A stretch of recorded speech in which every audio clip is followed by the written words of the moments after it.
দুর্গাপূজা আসতে এখনও মাস 4 বাকি, না 4 মাসের একটু কম বাকি, কিন্তু আমি এখন দাঁড়িয়ে আছি একটা পুরো সম্পূর্ণ দুর্গা মাতৃ প্রতিমার সামনে। আর এই মাতৃ প্রতিমা কিন্তু এখন কলকাতা থেকে রওনা দেবে সেই সুদূর হংকংয়ের উদ্দেশ্যে। নমস্কার, আমি অমিত, আপনারা দেখছেন বংনা বাঙালি।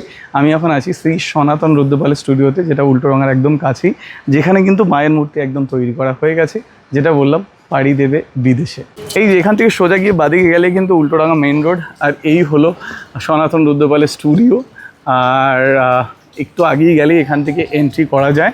আমি আস্তে আস্তে এন্ট্রি করছি। আমি গাড়িটা রেখেছিলাম, যদিও আর্ধেক আমি অলমোস্ট ভিজেই গেছি। এই হলো না স্টুডিও। চলো ভিতরে গিয়ে দেখি যে কোথায় কি চলছে। এখানে কিন্তু প্রচুর ঠাকুর প্রস্তুতির কাজ চলছে। আমি একদম ভিতরে চলে যাচ্ছি, ঠাকুরের কাছে। এই হলো তোমার পুরো ঠাকুরটা। মায়ের মূর্তিটা অপরূপ সুন্দর লাগছে। তার একদম ছেলে মেয়েকে নিয়ে এখানে দাঁড়িয়ে আছে। আর মায়ের মুখখানা দেখো, কী সুন্দর চালচিত্রের কাজ, তাই না? আমরা কিন্তু ওনার হাতে সবসময় সুন্দর সুন্দর চালচিত্রের কাজ দেখতে পারি, আর এটাও কিন্তু তার বিকল্প নয়।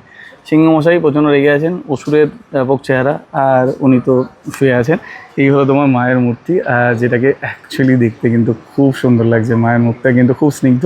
আর তুমি ভাবো এই মূর্তিগুলো সেই কতটা দূরে গিয়ে পৌঁছাবে।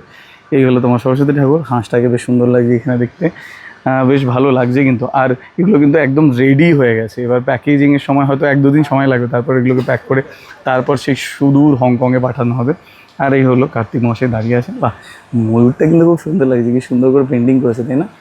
আমি যতবার দেখেছি ওনাদের চালচিত্রের কাজ বলো বা গয়নার কাজ বলো, সব কিছুর মধ্যে কিন্তু একটা আলাদা আলাদা মাধুর্য থাকে। এটা তো পুরো একদম গোল্ডেন লাগছে, যেমন একটা ট্রেডিশনাল ঠাকুর হয় সেই টাইপের কিন্তু একটা ফিল আছে। স্পেশালি মায়ের মুখ বলো, তার ছেলে মেয়ের মুখ বলো, সেটাকে কিন্তু দেখতে খুব ভালো লাগছে।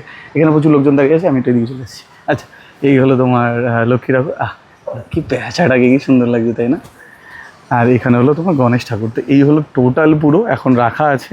আর প্যাকিং হবে আগামী 1-2 দিনের মধ্যে। তারপরে কিন্তু এটা রওনা দেবে সেই শুধু হংকংয়ে, যেটা যেতে প্রায় না হলেও মাস 1.5 তো সময় লাগবেই, তাই না? তোমাদের কেমন লাগলো এটা? তোমাদের এই ভিডিওটা কেমন লাগলো নিশ্চয়ই কমেন্ট করে জানিও। আর দুর্গাপূজার তোমার মনে কি প্রস্তুতি চলছে সেটাও জানিও। দেখতে থাকো বংনা বাঙালি।